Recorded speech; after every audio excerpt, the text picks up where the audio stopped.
Vinod, welcome. I'm not going to insult our viewers by introducing you, all right? I think they'll be happy to know me. No, they'll get to know more about you than they know already, because you're the face on the camera, and that's what they know about you. But what I think they don't know is that you are singularly our first anchor person in history, because you started in 1975. 74. Nobody was anchoring then.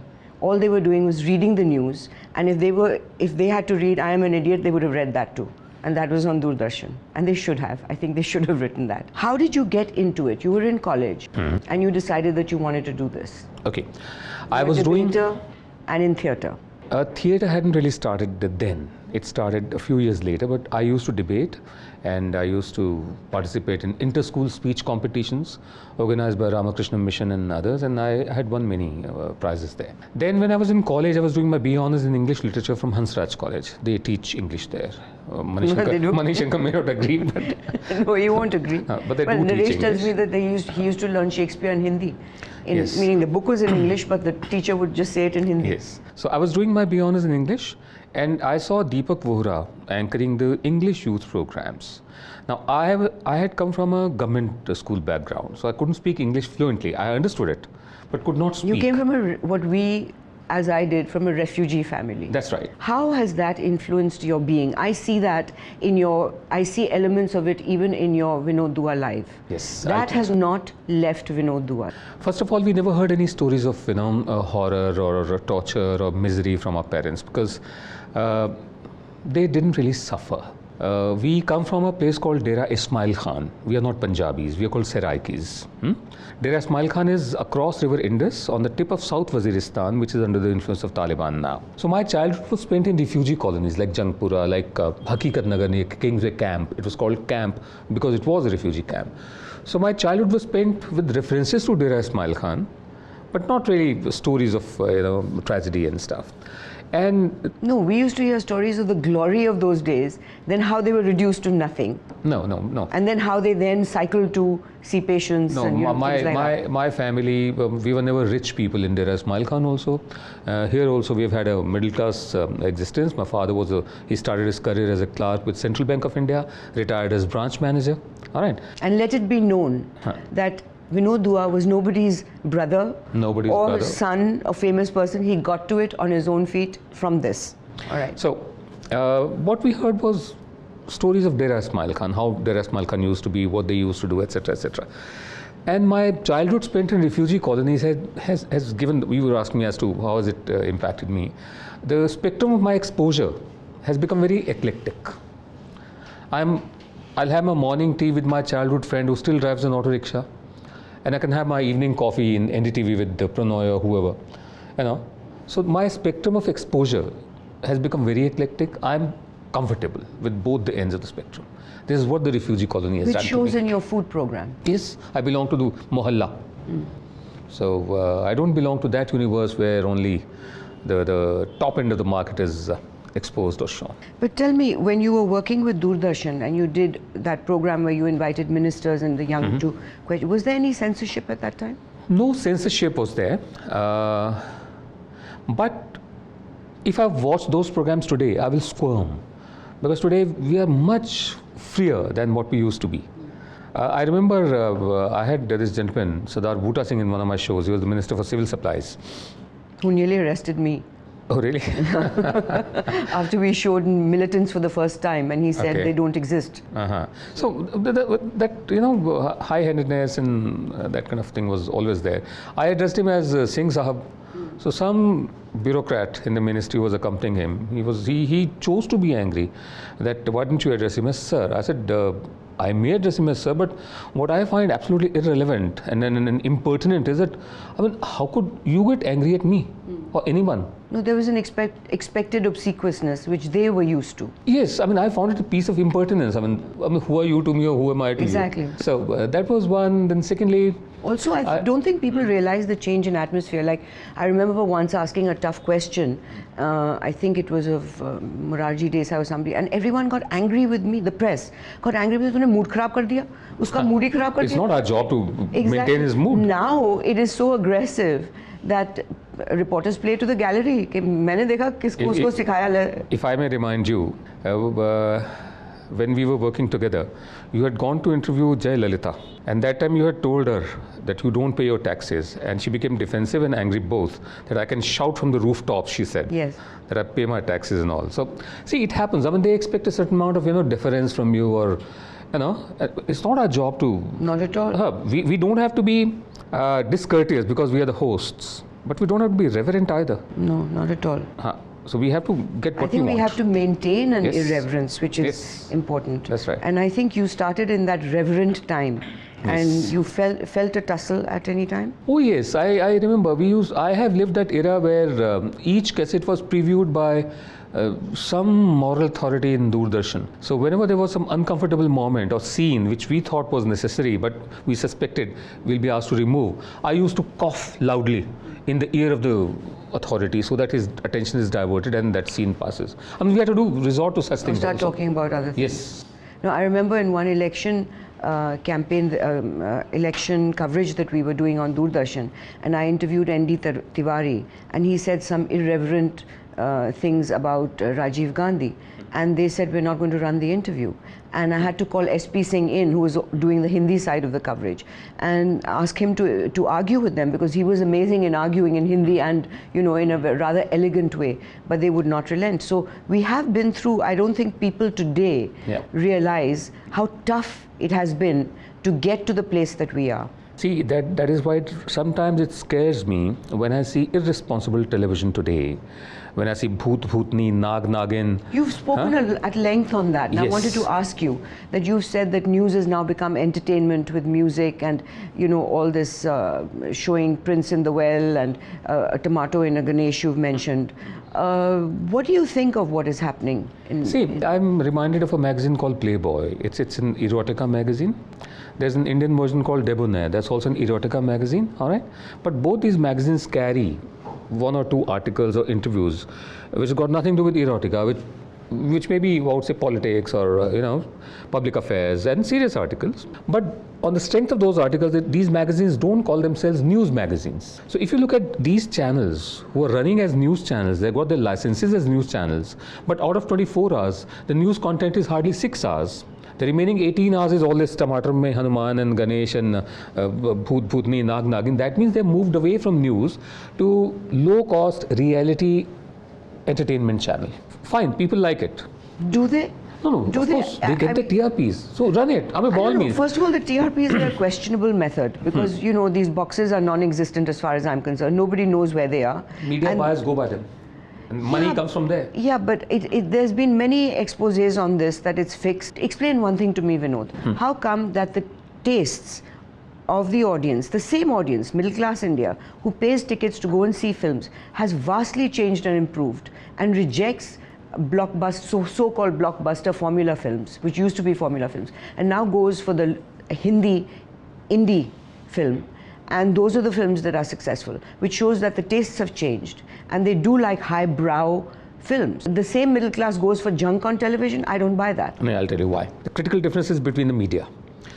Going to a cinema hall to see a movie and see your favorite star is like going to the temple and you're worshipping your star, Amitabh Bachchan or whoever. You give money also. Like you go to a temple, you give money but Shah Rukh Khan films have flopped. But they've flopped also. Critical difference between television and cinema is that television makes you feel like a king. You may be scratching your leg, you may be chiloing Karela, you can change. You don't want to listen to Sonia Gandhi, all right, off you go. Somebody else comes. You don't want to see Kaun Banega Karodpati, all right. Saas bhi bahu thi. It makes you feel like a king. In your own area, you may take 1 week, wait for 1 week to get an appointment with the area SHO, but you can run down Chidambaram on screen, television screen. Jhoot bol raha hai. So television gives you that vicarious sense of power. No? You are the king, you control. That's why people see trash, number one. Number two, what Nasiruddin Shah said once. He said entertainment is a social need. It's a need. So whatever kind of entertainment is available, people will go for that. There were mafia movies also in the 80s. People still went and saw those movies. Then the trend changed. Instead of blockbusters, as you say, indie films and very good films. I go and see them myself. Cinema hall is an event. You're going out like Janmashtami. आप जाते हो मंदिर में दर्शन करने. No, and it's a different experience seeing it in a movie hall. When you see Vicky Donor in a movie hall in Lajpat Nagar, such as Three Seas, it's a completely different experience. Yes. When you're sitting with the crowd, when the story is based on that area, and they're passing remarks and laughing and all that is part of the experience. But somehow I do not buy this thing that the junk that they're showing is what people want. Media buyers buy time on these news channels, so-called news channels. Because they're buying into a hype which isn't true. Which may not be true, but if you operate on the given situation, this is the given. That today, out of 24 hours, 6 hours are spent on news content. Remaining hours are spent on Nag-Nagin, Bhoot-Bhootni, etc. But you don't dumb down in your Vinod life. No, because I cannot. I can't go against my grain. So tell me, in these places that you've worked, for example, in Z, what was it like working in Z? It's a very different work culture. In fact, I have worked with Z people twice. Once was when Zee TV started in 1992. It was the first? First. And I had a show called Chakravyuh. And I had handled these topics which are being handled in Satyamev Jayate now. And I remember, it's so uncanny that in my doctor's show, 2 doctors walked out. One was Dr. Sharad Pandey, whose son happens to be an actor in Hindi films, Chunky Pandey. And the other was Dr. Jamshed Modi. So that means you were doing something right if they walked out. Yeah, so something happened there also. So anyway, that was my first association with Zee TV, Chakravyuh. And my second association was in 1999 elections. Did you have the freedom to do what you wanted there? Was there any political yes, pressure? There was. I was told that late Pramod Mahajan called up Subhash Chandra and complained about me that he is very aggressive. Jagdish Titler or Kamal Nath, some Congressi, he also called him up. So this was conveyed to me. I said, this fellow should be happy. Subhash Chandra should be happy. Yeah? Both the parties are getting to him. And what about Sahara? You worked for Sahara. Did you say Jai Sahara? Never. Don't lie. Never. I'll tell you. Everyone who works there has to say Jai Sahara. In fact, there was this little conversation between me and Mr. Subrata Roy. We were lunching at Juhu Centaur. That time Juhu Centaur was there before it changed hands and all. And he just casually mentioned that uniform ke bare mein aapka kya khayal hai? This is on record. I'm saying. So did you wear the uniform? No, never. So I said, you didn't wear that tie, that beautiful tie? No. मैंने कहा आपकी संस्था की संस्कृति है, it's a culture of your organization, and your employees जो हैं आपके वो पहनते हैं. Because I have never been an employee of anybody. I've been a freelancer and free telecast. तो he said नहीं, अमित जी हमारे एम्प्लॉय थोड़ी हैं. He meant Amitabh Bachchan. जब भी सहारा का कोई फंक्शन होता है वो यूनिफॉर्म पहन कर आते हैं और गुड सहारा करते हैं. तो then I said Amit ji actor हैं. वो यूनिफॉर्म नहीं, वो उनके लिए कॉस्ट्यूम होता है, वो कैरेक्टर में आते हैं. So he understood that I'm out of this uniform business. Then once we were traveling in his helicopter from Bombay to Ambi Valley. So he was showing me around Ambi Valley. It's a beautiful place. So रात को हम बैठे हुए थे, we were sitting and having a drink, and then I asked him, I said, why do you make people do this Sahara, good Sahara? It wasn't Sahara Pranam those days, it was good Sahara. And he said that कुछ लोग होते हैं जिनमें स्वयं भय होता है. I mean, they have a conscience, so they don't do things which are wrong. लेकिन बाकी लोगों में दंड भय डालना पड़ता है कि मतलब सज़ा मिलेगी गलत किया तो. He said, I have 8 lakhs plus employees. Now, all of them don't have स्वयं भय. So I have to maintain a certain discipline. I said, fair enough. Such a huge army of people working for him. I mean, that's the way. Lots of people have huge armies working for them. They don't exactly do this. That's for him to answer. Yeah. But this is my connection with the uniform and Pranam business. And otherwise, politically, did you get pressure? Never ever. No, I mean, somehow wherever I worked, nobody tried to even influence me or tell me that go slow or do this. What about you had problems with VP Singh? Yes. What happened there? Oh, what happened there was it's always difficult to go against the grain, because at that time everybody was admiring, the press was, and I could see hypocrite in him. He was our savior. God bless his soul, he's no more. Yeah, I mean, so he refused to give us interviews after we exposed him. So same here. I went to Allahabad when he contested Allahabad by-election. I mean, that's the only thing he had to latch on to remain relevant in politics. So I knew he's going to contest. But he made it out to be that because Amitabh Bachchan is going to contest, that's why I'm contesting. So I asked him, suppose if he doesn't contest, then he said, नहीं वो करेंगे. मैं कहा कुछ हो जाए, नहीं कुछ नहीं होगा, वो करेंगे. Finally, Amitabh Bachchan did not contest, he contested. Sunil Shastri did. So my contracts were cancelled with Doordarshan once he became the Prime Minister. P. Upendra was the Minister for Information Broadcasting. And I was told that you can do some developmental programs. I said, I'm ऐसे पैसे नहीं कमाते. So I returned my advance money, the cassettes had shot, Shiv Sharma was the Director General, and I returned him a full box and check and everything. I said, that is how I joined Observer. I said, I find it more honorable to work for the Ambanis than for VP Singh's television. And what did you do with the Observer? Oh, They we wanted to do a news track and we didn't succeed. You succeeded. But tell me, you worked with me for like a couple of months, 2 months, 7 months. 7 months. Yes. Why did you resign? You hated me? What did I do wrong? Yes, I hated you. Why? Because what did I do? You used to get angry on my team, on Rahul Bedi, on Bharat Raj. Bharat Raj never. And I always Rahul admired Bedi. Bharat Raj. Rahul Bedi. And I remember one, I'm still amused by that. I mean, I liked it. Remember we used to have this girl called Roshan Verghese? She came from the Malayalam Manorama family. So she had gone to interview N.T. Ramarao. And it was 1 week, and she didn't come back, she didn't call. So when we called up as to what happened to the NTR interview, she said, I've already sent a request, the ball is in his court. And then you said... That I will not accept. Then you said, but is he aware that the ball is in his court? Is he aware or not? No, I didn't hate you, all right? There were 2 reasons. One was you shouted on Rahul Bedi. The other was... but that happens. What's the big deal? Grow up. With me, it never happens. We don't shout at all in working environment. I mean, somehow I found it difficult to take. And No, I'm just wondering, like, because I find it perfectly normal when things are going wrong to shout at someone and they can shout back. No, somehow it never Anyway, happened. then? It doesn't happen in my scheme of things. There were 2 incidents that I didn't like of what you did. If I don't know if you recall. One was when you went to interview Ramesh Bhandari and you came back and you put on the same jacket and you redid the questions. And I said, Vinod, you can't do this. I must be carrying one single camera. I don't know, but I said, this is not on. You can't do this. You can't do it's on. And change the questions. No, I mustn't have changed the questions. You did. That's why I was freaking out. No. The audio record is always maintained. You see, when That suppose was there the is only problem. one camera. That's why you and I had a big disagreement on that. Second one was when we were editing Goenka. And I think Rahul Bedi had interviewed him. And he just had a stroke.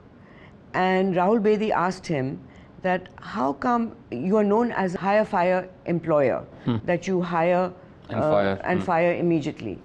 And because he'd had a stroke, he took a few seconds to respond. And he did like that. And then he gave the answer saying that I've only had 3 editors in 3 decades. So there's no hire fire thing. And he gave the dates and the list. You cut him off at humph. And I said, you've got to let him answer. And he said, no, the answer is more, gives more when he just says humph. So I said, you're miscommunicating. So we had a disagreement on that. No, I wouldn't remember that. No. Okay. I wouldn't have done that. So it just shows, Roshaman, that how we remember what we choose to remember. Fine, I'm shouted at and I'm okay with it. No. Okay, so it's a different culture. And I do remember once you came one day to work with a little speaker and you said, this is my first... I'm starting my own production company. This is my first purchase. Yeah. Or microphone. Oh, microphone. Sorry, microphone. You said this is my first. That must be ECM 77B. I don't know what it was. Sony ECM 77B. You said I'm starting my own production company. This is my first purchase. Then I started my own production. So I shouldn't call it a company. It still remains there. So it's you had sole your proprietorship firm. dreams very early in the game. No, it's my fierce sense of independence. If I had such dreams, I would have launched the first ever channel, privately owned channel. It's not dreams. It's my fierce sense of independence. It's your intention. What did you do with MJ Akbar? MJ remains one of my good friends. There was this first ever non-governmental current affairs sponsored magazine on Doordarshan called Newsline. That was before Newstrack. Yeah. Before we started Just working together. That, yeah. So. And he had a lot of difficulty on camera. Initially, yes. I remember I used to give him brandy shots also. But he's a very good fellow and I have tremendous regard for him. I have tremendous regard for Subroto Roy, MJ Akbar, Pranoy, Ashok Raina. He gave me my first break in ITV. He's an actor? No. But he's a director, no? Ashok Raina was with India Today at some point in time. Asoka Raina, he Actually, writes I don't it. remember. He started ITV, which produced the first election analysis. Okay. And Quiz Time, with Babu, Siddharth Basu. Tell me about this, that you have said that when I prioritize news, I do so to ensure that I do not become a parasite feeding off the baser passions of my audience. Now, we see that on television all the time. What would you advise reporters today? What would you say to them? See, what we are witnessing today is a desperate school of journalism. I mean, you have to have a bite from a third-rate politician whom you wouldn't entertain otherwise. And television has become a slave to spokesman politicians. People with real power, they don't come on television. They don't give you interviews anymore. It's people who don't have, effective power in their hands. The Manish Tiwaris of the world, or the Prakash Javadekars of the world, or, others.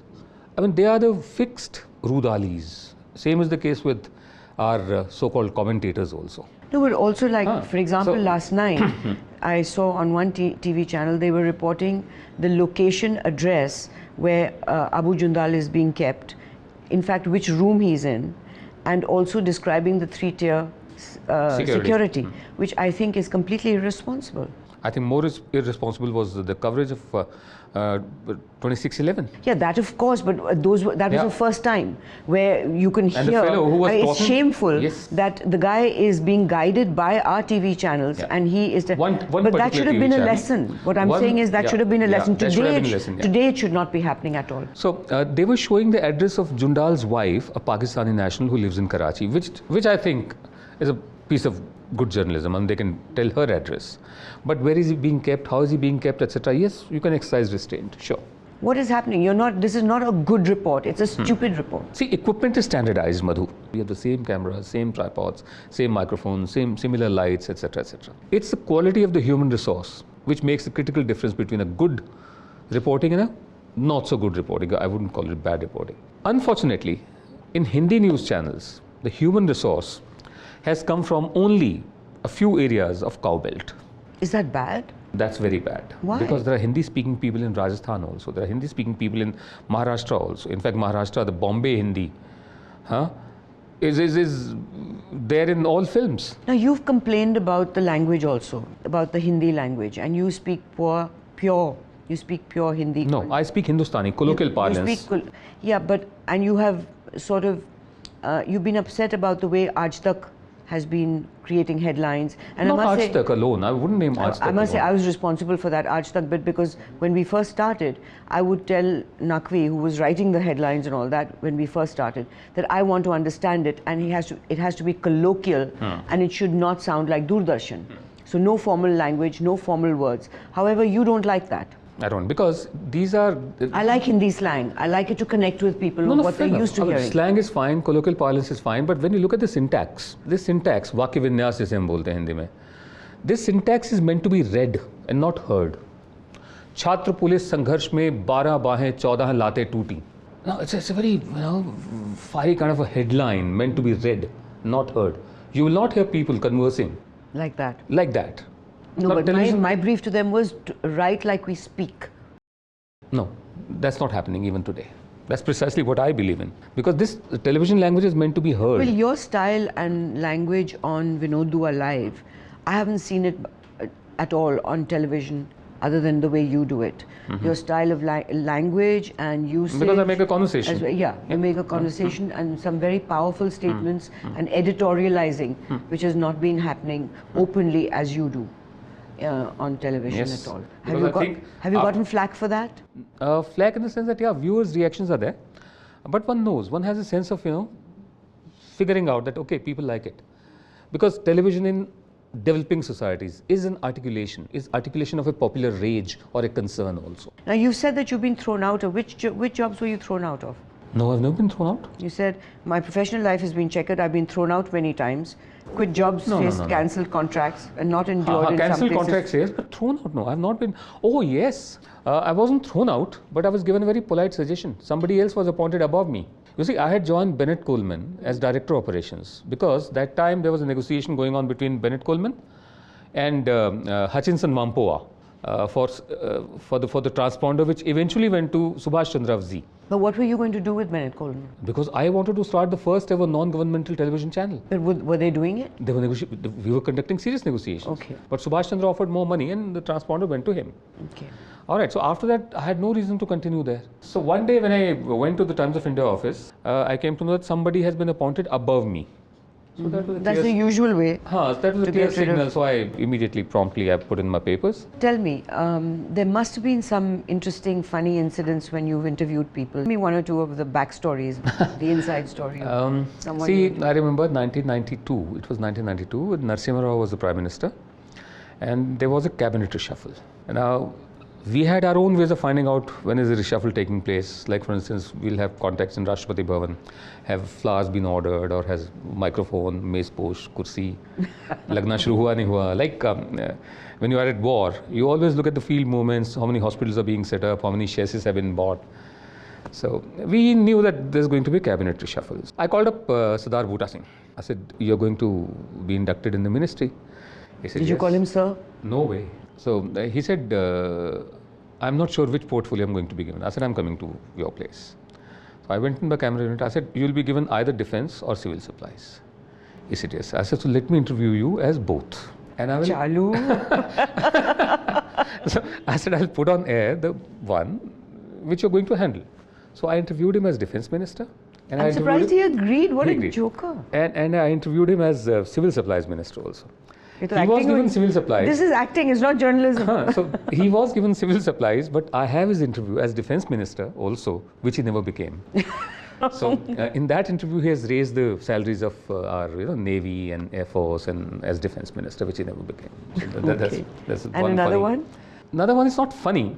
In fact, MJ Akbar and I, we had gone to interview late Morarji Desai when Congress was celebrating its 100 years in Bombay in 1985.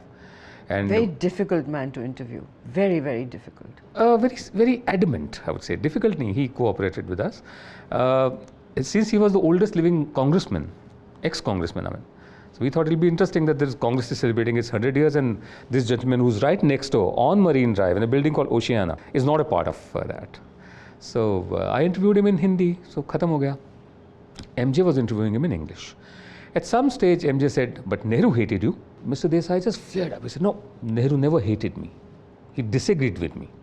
He never hated me. He was a true Democrat. Now, that was a tribute coming from a particular generation of politicians, which you don't find today. So that has got stuck in my mind. And you're known for a lot of crazy AM tweets, like 3 a.m., 2 a.m. tweets. Wild tweeting and SMSing, full of galis and everything, which when you wake up in the morning are deleted. No, I'll tell you. I used to drink a lot, okay? And I know it's not politically correct to say so, but the fact is I used to drink a lot, which I don't. And then I discovered that, okay, my perception is altered.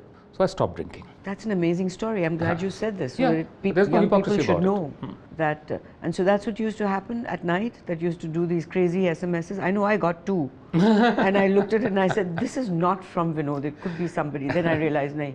Crazy, yes. But bhul jao. Crazy, yes, sometimes, but not really. Did you do any damage? No. Never. People understood, like I did. Like I remember, one of my Facebook status was, if Sachin and Rekha can become Rajya Sabha members, I sure can become the chairman of Medical Association of India. Yeah. That was that's one. Very safe. Do you think that the channels now have clear political positions? Some of the channels do have clear political positions. For example, which one? I wouldn't like to name channels. I'll tell you, like we had this gentleman called Praveen Togadia once. Now, he was a creation of the media. All right? He was all over. Then one day, I think some discussion was happening somewhere, informal chat, that the American media has this tacit understanding that they will not give space to the Ku Klux Klan. All right? It's a tacit understanding. And you don't see Ku Klux Klan anywhere. So why can't there be a tacit understanding that space will not be given to, rabid fundamentalists on our media? And suddenly I see Mr. Togadia is not there since last 5-6 years. Now I see some channels going out of their way to give space to Anna Hazare and his movement. I'm neither anti-Anna Hazare nor pro-Anna Hazare. In fact, Arvind Kejriwal had asked me on my show, live, that we want you to come and sit with us on Jantar Mantar. I said, no, I will not do that. He asked me why. I said, because I'm not an activist. I'm a media person, I'll report and comment. So I have nothing against or nothing for. But when I see people going out of their way to create space, there I feel that there is some agenda, because you cannot be a media person or a journalist if you're an activist. This is what I believe in. Because if you're an activist, you also become an interested party. Well, you know, I was on a panel on NDTV during the Anna Hazare movement, and I think it was Vishnu Som who was reporting from Ramlila grounds. And in his report, and this report came in while we were having the discussion, before and after his report. And he said, the atmosphere is amazing, it is like a cricket match and this and that. So he was on a high. And then they came back to us on the panel, and I said, I think it is totally unacceptable for a journalist to be calling a political rally a cricket match and glorying in this atmosphere and this kind of thing. And I got an SMS from Pranoy. I don't know, I don't think he was in town, but he was watching it. And he said, I think your Vishnu Som's reaction was absolutely appropriate, and there was no reason for you to say that he was going overboard in his report. And I SMS'd him back that I stand by my opinion, that I think reporters should not go overboard in describing a political rally or an apolitical or a rally as a cricket match, because it was, one, a serious issue, and two, to be getting carried away with the halla gulla, which everything in India it becomes a mela, which it was. Do you agree with me or disagree? I'm reminded of Operation Black Thunder or Blue Star, either of them. And there was a gentleman from Doordarshan who was reporting, who was obviously not a reporter, he was a producer, very senior producer with Doordarshan, but he had chosen to report. I think it was Black Thunder, yes, it was Operation Black Thunder, where the NSG commandos did not enter the Golden Temple, but they were operating from outside. And Ved Marwa was the chief of NSG, and Chidambaram was Minister of State for Home Affairs, I remember. Director General was DG Police was Mr. Chamanlal, and Mr. KPS Gill was also there. And this gentleman from Doordarshan decided to use the word कि अंदर जो कुछ चल रहा है बहुत दिलचस्प है. Now, many times people get carried away also. Many times people think it's normal. Dilchasp is a real bit of a stretch. Yes, and he was pulled up. He was pulled up for that. Cricket match. He was pulled up for that. It's a serious situation, and then it has long-term implications for nation state, the concept of a nation state and stuff. It was explained and told. I think sometimes we journalists get so excited just for being there, even if it's a war situation. You get carried away. Yes, that's what I'm saying. That it's very necessary for a journalist to not to be an activist. If you want to be an activist, all right. There are NGOs for that. There are like that. One reason why I respect MJ Akbar much more is that he contested election on a Congress ticket, but before that he put up a box in the Telegraph which he was editing, that these two things don't go simultaneously, journalism and politics, because we are critically observing and commenting on politicians as journalists. So therefore I'm resigning from the post of my editorship and joining politics full time. So these two things have to be kept separate, I feel. Now what about awards? You're a Padma Shri. Do you think it's right for journalists to accept awards? Padma Shri is not an award. Isn't it? What is it? No, it's an honor. It's like B.D. Goenka. B.D. Goenka is an award? You got the B.D. Goenka Journalism Award. Yes. See, when your own community, when your own fraternity decides to acknowledge your work, I think one must have the humility to accept it. Padma Shri, on the other hand, the day we stop at the red light, we accept the state. So if the state decides to honor you, I wanted it, I liked it, I accepted it. So I quite like it. I mean, I like the idea of Padma Shri Vinod Dua. Yeah, but you know, now it has become one, people who you know, I know personally, have actually, and I will go on record saying it, that have bought it and have lobbied for it. I haven't lobbied for it, I haven't bought it. No, I'm not talking to you personally. I've had SMSs from famous people who said I have had. that please speak to somebody that I have had SMSs. I've been and sent, that person has got, not that a year that I was asked to lobby, but the next year this person did get the award, Padma Shri. Oh, all of us So go it's through that become exercise. Twisted. It's twisted. No. Too, it's associated with a particular party that is now giving you the award. The journalist becomes tainted with that party. I know I'm as aligned to Congress as I am to BJP. The fact is I'm not aligned to anybody. My programs are there for you to see or for anyone to see. I mean, how much do I support the Congress or plug the Congress or plug the BJP or entire Congress? I don't think you plug anyone. No, So I don't. yeah. Number one. Number two, there is a photograph doing the rounds on the net. Just check it out. I'm applying gulal to Sonia Gandhi. Now, it's a morphed picture. Look at my arms. They are the arms of a wrestler. Why would anyone do that? I don't know. So there's so much of muck. There's so much of hate a mail. picture of you rubbing gulal on Sonia Gandhi. Yes, on Holi. I don't think Sonia Gandhi would allow you to rub gulal on her. No, I would like to go there. I've never been to. I mean, I don't. Forget about your position. No, why forget about my position? I matter to myself. Okay. I don't rub gulal on politicians. I respect that. No. So, whether Sonia Gandhi or Advani or that's whoever. so bizarre that somebody would go to all that trouble. Almost That's 200 people have disgusting. commented on it. That's disgusting. What exactly you are saying? That, no, with party and Padma Shri and Congress and so it happens all And the this time. whole thing of any subject that comes up now, it's like paid media has become an answer to everything. I think it's As long as I know it's not true, it's not fine. I'm fine by it. okay. Vinod, you end Vinod Dua Live with an oldie song. Now, I would like to end this program with a song you sing. So, auntie uncle ko suna do. खड़े होके शेकन कर दो. Please.